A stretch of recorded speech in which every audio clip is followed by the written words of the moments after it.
예배드리기 위해 주의 성도들이 주의 전에 나왔습니다. 드리는 예배 가운데 하나님 함께하여 주시고 이제 생명의 말씀을 듣사오니 이 말씀을 통하여 내 인생에서 무엇이 가장 중요하고 소중한지를 깨달아 알아갈 줄 아는 믿음의 사람들 다 될 수 있도록 하나님 함께하여 주시옵소서. 예수님 이름으로 기도하옵나이다. 아멘. 할렐루야. 우리 옆에 분 바라보면서 이렇게 한번 인사했으면 좋겠어요. 더 용서하지 못해서 미안합니다. 더 사랑하지 못해서 미안합니다. 그러면 뭐라고 대답해야 될까요? 괜찮아. 괜찮아. 그것까지 하셔야 됩니다. 네, 괜찮아까지. 네.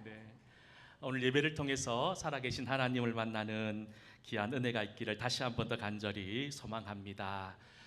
인류의 역사는요, 예수님의 탄생, 비포 크라이스트 BC라고 하는 예수님 이전의 시대와 아노 도미니, 결국 예수님 시대, 예수님의 해라고 하는 그런 예수님의 탄생으로 인류의 역사가 구분이 되어집니다.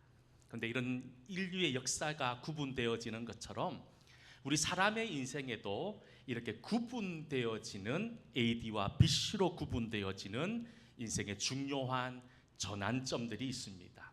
많은 분들이 이렇게 얘기합니다. 나는 결혼하면서 인생이 달라졌다. 또 어떤 분은 이렇게 얘기합니다. 나는 자녀를 출산하면서 자녀들을 키우면서 내 인생이 달라졌다고 이야기합니다. 또 어떤 분은 내가 사랑하는 부모님, 내가 사랑하는 가족의 죽음 때문에 내 인생이 달라졌다라고 고백하는 그런 이야기들을 종종 듣곤 하지요. 그런데 어떻습니까? 이런 세상에서 일어나고 있는 전환, 내 인생에 일어나고 있는 어떤 변화의 전환점이 될 만한 큰 사건들은 우리의 인생의 변화를 끝까지 가져가지 못하더라는 거예요. 변했다고 하더라도 다시 원래대로 돌아가는 경우들이 많이 있지 않습니까? 그렇다면 우리가 언제 진정한 인생의 변화, 지금까지 경험해보지 못한 완전한 새로운 변화와 새로운 인생을 경험할 수 있을까요? 그것은 바로 살아계신 주님을 만날 때 그런 인생의 변환과 새로움을 누릴 수 있다는 거예요. 매일 회사일로 밤늦게까지 술독에 빠져 살았던 한 남자가 있었다고 합니다. 그날도 늦게까지 술을 마시고 새벽 늦게 이제 집에 들어가게 되었다고 하지요. 그런데 집에 들어가니 아내가 엎드려 자고 있었고 그 앞에는 눈물 자국이 가득한 노트가 눈에 들어오더라는 거예요. 술에 취해 있었지만 호기심으로 아내의 그 노트에 어떤 내용이 적혀 있나 궁금했는가 봅니다. 그래서 그 노트를 꺼내어서 읽어봅니다. 방금 잠들기 전에 적혀 있던 메모가 있었습니다. 오늘도 나는 죽음을 생각했다. 그러나 자살은 신앙인이 취할 길이 아니다. 주님께서 내게 주신 남편이기에 나는 사랑해야만 한다. 나는 할 수 없지만 주님께서 사랑하라고 명령하셨기에. 결국 남편 때문에 생명을 끊을 정도로 이 아내는 힘들고 고통스러웠어요. 남편은 그것을 몰랐어요. 근데 그 아내의 그 메모를 보고 큰 충격을 받았습니다. 나 때문에 아내가 힘들어하고 있다고 하는 그 아내가 너무 불쌍해서 울었고, 또 자기 인생도 너무너무 가련해서 한없이 울었다는 거예요. 그리고 바로 그날 밤 하나님께서 그 남자를 만나주셨습니다. 꿈에 그 남자에게 이렇게 말씀합니다. 사랑하는 아들아, 나는 너를 한 번도 버린 적이 없었다. 너를 사랑해서 항상 함께 있었단다. 이런 하나님의 음성이 들려오고 그가 변화되었어요. 새롭게 변화되었어요. 그가 누구냐 하면 지금도 젊은 목회자들에게 존경받고 있는 주님의 교회와 100주년 기념교회를 섬기다 은퇴하신 이재철 목사님의 이야기입니다. 여러분, 세상의 그 어떤 것으로도 사람은 변하지 않습니다. 물질로도 바뀌지 않고요. 이 세상의 어떤 법으로도, 이 세상의 어떤 교육, 어떤 이런 것들로 사람은 변하지 않는다는 거예요. 하지만 오늘 이 시간 자신 있게 여러분들에게 말씀드릴 수 있는 것, 사람은 변한다는 거예요. 언제 제대로 변하냐면 주님을 만나면, 주님이 내 속에 역사하면 변할 것 같지 않았던 사람이 새로워지는 놀라운 은혜를 맛보게 된다는 거예요. 사실 우리가 성경을 봅니다. 순경에는요 1000명의 사람의 이름이 등장합니다. 그 중에서도 여러분 우리가 알고 있는 사도 바울이라고 하는 이름은 우리에게 매우 특별한 의미로 다가옵니다. 원래 바울은 그의 이름이 사울이었습니다. 사울이라고 하는 이름을 가진 그는 길리기아 다소에서 태어났습니다. 바리새인이었던 부모님의 순수한 유대인의 혈통을 이어받았고 모세의 율법을 엄격히 지키는 열렬한 유대 민족주의자로 성장합니다. 13살, 14살 때 당대 최고의 석학이었던 가말리엘 랍비에게 교육을 받을 만큼 학식에도 뛰어났습니다. 그리고 무엇보다도 그 당시 세계를 호령했던 로마의 시민권을 가지고 있었기에 그가 가지고 있는 모든 백그라운드를 보면 그 어느 것 하나 부족한 것이 없었던 사람입니다. 그리고 사울의 믿음의 열심은 그 누구도 따라갈 수 없었고 유대교를 지키기 위한 그의 신념에는 조금의 타협도 있지 않았습니다. 그러다 보니 자연스럽게 예수님을 따랐던 초대교회의 성도들을 핍박하는 일을 자신에게 주어진 사명처럼 여겼던 사람이었어요. 우리가 기억하는 것처럼 초대교회의 가장 최초의 선교자였던 스데반 집사가 순교할 당시 사도 바울은 사울은 그 순교의 현장에 있었습니다. 이 사울을 중심으로 벌어진 유대교의 핍박으로 인해 수많은 그리스도인들은 전 세계로 흩어져야만 했습니다.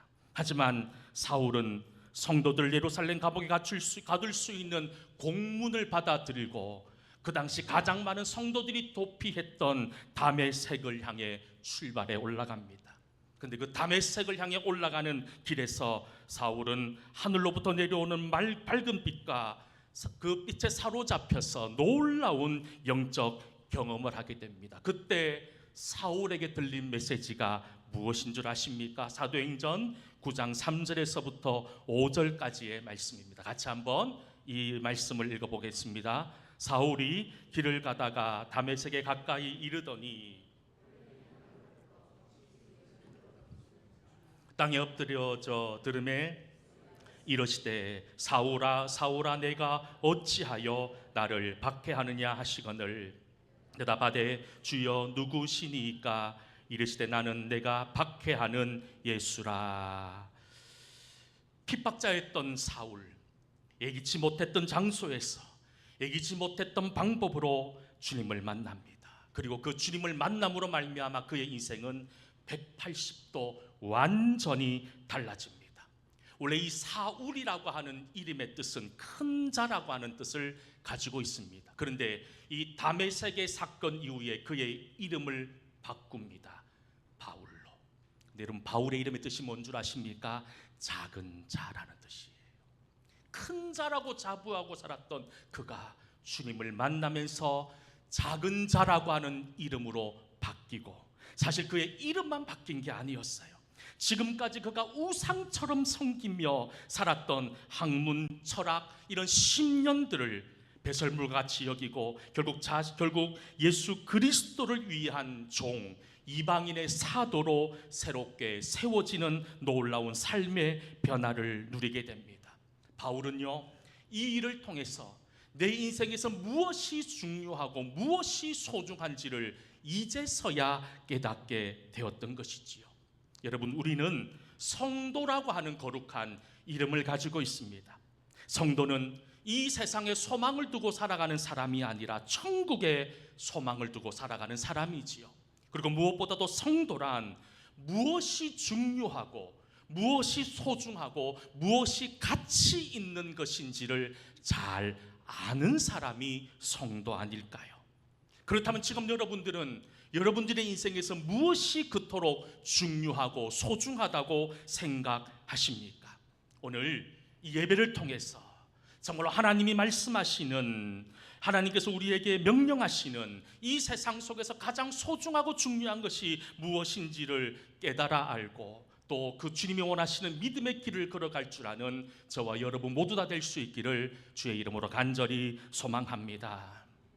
바울이 그렇게 다메섹에서 놀라운 핵심의 은혜를 맛보게 됩니다. 180도 달라진 이후에 무려 1차부터 3차까지 그 동방과 유럽 전역을 돌아다니며 하나님의 복음을 치열하게 전하기 시작합니다. 바울로 인해서 수많은 사람들이 예수 그리스도를 구주로 영접합니다. 곳곳에 하나님의 교회가 세워집니다. 그렇게 1차부터 3차까지 걸어서 모든 그 동방과 유럽 여러 곳을 돌아다니면서 복음을 전했지만 그의 복음의 전도, 이 선교의 사명, 그 시간은 고난과 시련의 연속이었습니다. 하지만 포기하지 않았어요. 그렇게 3차의 전도 여행을 마치고 바울이 예루살렘에 도착했을 때 바울을 기다리고 있었던 것은 열렬한 환영 인파도 아니었고 그를 환영하는 플랜카드도 아니었던 거예요. 지금 바울 3차 전도 여행을 끝나고 예루살렘 성에 도착했을 때 하나님을 모독했다는 죄로 체포되고 맙니다. 유대인들에게 또 체포되어서 결국 로마 시민권자라고 하는 이유 때문에 황제에게 재판을 받기 위해 여러 군인들에게 호의를 받아서 로마로 압송당하게 되는 그런 일을 경험하게 됩니다. 그리고 오늘 우리가 함께 읽은 본문의 이야기는 바울이 로마로 가는 여정 속에서 일어났던 한 이야기를 우리에게 말씀합니다.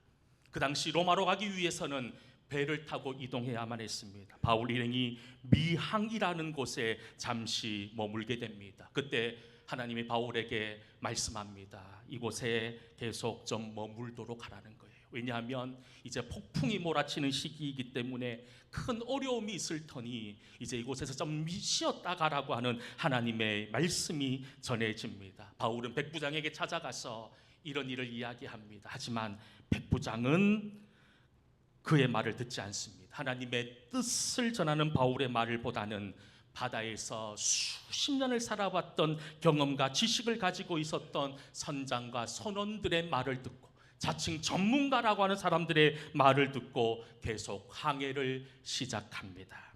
그리고 그 오늘 본문 9절 11절은 그때의 상황을 이렇게 말씀합니다. 우리 9절부터 11절까지 말씀을 함께 읽어보도록 하겠습니다. 여러 날이 걸려 금식하는 절기가 이미 지났으므로 항해하기가 위태한지라. 내가 보니 이번 항해가 하물과 배만 아니라 우리 생명에도 타격과 많은 손해를 끼치리라 하되 백부장이 선장과 선주의 말을 바울의 말보다 더 믿더라. 그렇게 시작된 항해입니다. 전문가들이 괜찮다는 거예요. 아마 안전하게 로마로 도착할 거라는 이야기를 듣고 항해를 시작합니다. 그런데 얼마 가지 못해서 유라굴로라고 하는 태풍을 만나게 됩니다. 근데 이 태풍이 얼마나 무시했는지 배가 이 태풍 앞에서 조금도 앞으로 나갈 수 없는 거예요. 그저 바람에 또 파도에 휩쓸려서 무려 14일이라고 하는 오랜 시간 동안 암흑에 갇혀서 수십 킬로를 떠내려가야 했던 그런 절망의 상황 가운데 놓이게 됩니다. 결국 가우다라고 하는 섬 아래에 겨우 배가 도착합니다. 여러분, 우리가 살다 보면 내가 가진 힘으로, 내가 가진 능력으로 도저히 감당할 수 없는 이런 맹렬한 폭풍과 맹렬한 고난의 순간 앞에 우왕좌왕할 때가 얼마나 많습니까? 그런데 많은 경우 우리가 경험하는 이런 인생의 풍랑은 하나님의 뜻보다 내 생각과 내 욕심과 내 지식과 내 경험을 의지할 때 일어날 때가 훨씬 더 많더라는 거예요. 만약 그 당시 바울을 호송했던 책임자 백부장이 하나님의 사람이었던 바울의 말을 들었다면 이 풍랑을 만날 일은 없었을 거예요. 그러나 그들은 하나님의 사람을 통해 들려주신 하나님의 말씀보다 아무 책임도 질 수 없는 전문가의 말을 의지하다 결국 실패를 경험하고 말았던 거예요. 누구든지 모든 사람들은 선택과 결단의 순간 앞에 서게 됩니다. 그때마다 인간의 생각과 욕심을 앞세우지 말고 하나님의 뜻을 따라 선택하고 결정할 수 있는 믿음이 지금 오늘 우리에게 필요한 것이 아닐까요? 여러분, 사람이 아무리 지혜롭고 아무리 능력이 있고 아무리 지식이 많다 한다 할지라도 천지 만물을 창조하신 하나님에게 어찌 비교할 수 있습니까? 바울은 고린도전서 1장 25절에서 이렇게 말씀하는 거예요. 우리 같이 한번 고린도전서 1장 25절 말씀 함께 읽어보겠습니다. 하나님의 어리석음이 사람보다 지혜롭고 하나님의 약하심이 사람보다 강하니라. 아멘. 여러분, 이 말씀 그냥 헛으로 듣지 않기를 간절히 소망합니다. 하나님의 어리석음이 사람보다 지혜롭고 하나님의 약하심이 사람보다 강하다고 합니다. 그렇다면 답이 나왔잖아요. 하나님께 소망을 두는 것 아닙니까? 그렇다면 지금 여러분들은 정말 하나님에게 소망을 두고 사십니까? 정말 하나님 말씀에 반응하고 사십니까? 오늘 이 드리는 예배를 통해서 하나님의 뜻에 순종함으로 하나님이 원하시는 믿음의 길을 걸어갈 수 있기를 간절히 소망합니다. 계속해서 오늘 말씀을 보면 그 폭풍 가운데 뱃속에 있었던 사람들이 어떤 상태였는지를 오늘 본문 20절은 이렇게 이야기합니다. 20절 말씀 함께 읽어보겠습니다. 여러 날 동안 해도 구원의 여망마저 없어졌더라. 여러분, 이 구원의 여망마저 없어졌다는 이 말은 그 배에 타고 있었던 276명의 사람들이 무시무시한 태풍 앞에서 죽음의 직전의 상황까지 몰렸다는 거예요. 자신들이 가지고 있는 힘으로, 자신들이 가지고 있는 능력으로 살아날 가능성은 제로였다는 거예요. 이제 죽을 날만 기다리고 있어야 된다는 거예요. 이렇게 죽음의 날을 기다리는, 죽음의 순간 앞에 있었던 그 배에 타고 있었던 그들은 지금 무엇을 하고 있었을까요? 그들의 행동에 우리가 주목할 필요가 있습니다. 맹렬하게 불어대는 풍랑 때문에 이 배가 언제 바닷속으로 정말로 침몰할지 몰라서 배를 조금이라도 가볍게 하기 위해서 그 배에 타고 있었던 사람들은 자신들이 가지고 있는 짐에서부터 심지어 배를 항해하는 데는 없어서는 안 되는 중요한 배의 기물들까지 하나하나씩 버리기 시작하더라는 거예요. 모두 다 버려버렸다는 거예요.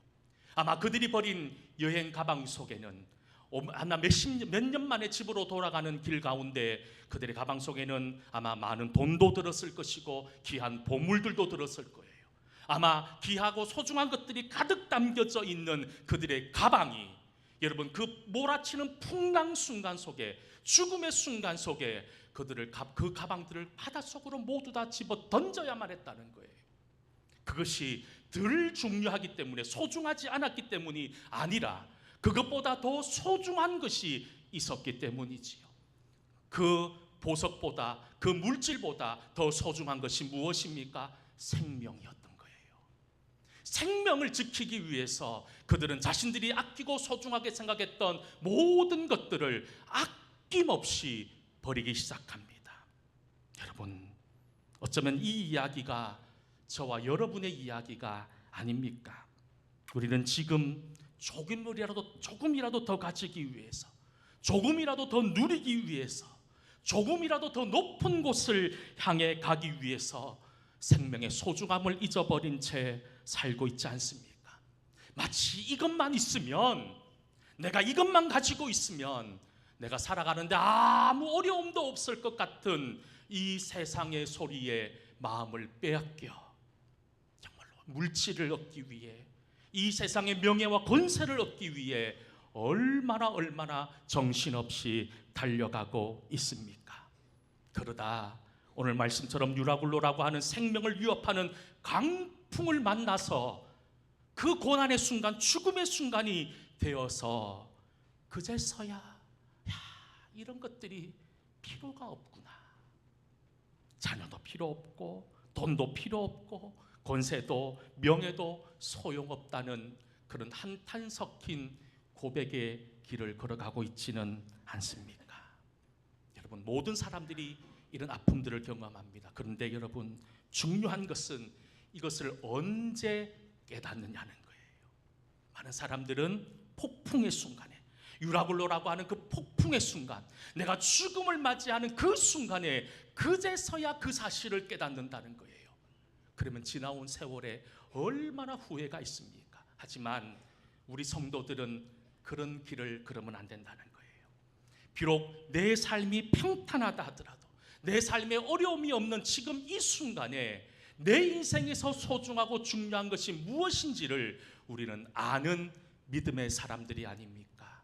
여러분, 저는 우리 동성교회 모든 사람들이 정말로 이 어려운 인생 속에서 가장 중요하고 가장 소중한 것이 무엇인지를 정말로 깨달을 줄 아는 그런 믿음의 사람들이 될 수 있기를 다시 한 번 더 주의 이름으로 간절히 축원합니다. 그렇다면 그 276명 중에 한 명이었던 바울, 그 고난의 순간, 그 죽음의 현장 속에서 바울은 어떤 모습으로 보이고 있는 것일까요? 바울 또한 그 나머지 사람들처럼 살기 위해서 아웅다웅 그 목숨을 건지기 위해서 여러분 그렇게 우왕좌왕했을까요? 어떤 모습을 보였을까요? 오늘 바울 배 안에 있는 사람들을 향해서 얘기하는 장면을 보면서 바울이 다른 사람이었다는 것을 깨닫게 됩니다. 우리가 오늘 함께 읽지는 못했지만 이후의 말씀 33절부터 37절까지 말씀을 보면 이런 말씀을 우리에게 소개합니다. 같이 한번 읽어보겠습니다. 날이 새어가매 바울이 여러 사람에게 음식 먹기를 권하여 이르되 열나흘인즉 음식 먹기를 권하노니 이것이 너희의 구원을 위한 것이요 너희 중머리카락 하나도 잃은 자가 없으리라 하고 떡을 가져다가 모든 사람 앞에서 하나님께 축사하고 떼어 먹기를 시작하며 다 안심하고 받아 먹으니 배에 있는 우리의 수는 전부 276명이었더라. 아멘. 바울 또한 동일한 그 폭풍의 순간에 그들과 함께 있었다는 거예요. 몰아치는 태풍의 순간 속에 몸을 가눌 수 없을 만큼 두렵고 고통의 순간이었지만 그 시간은 바울에게 두려움의 시간이 아니었어요. 그 두려움의 순간에 바울은 기도했고 하나님의 뜻과 계획을 이루심을 믿음으로 고백하는 은혜의 시간이었다는 거예요. 모든 사람들은 절대절명의 순간이라고 이야기하지만 여러분, 지금 바울은 이것을 절대절명의 순간으로 바라보는 것이 아니라 절대 희망의 순간으로 바라보고 있더라는 거예요.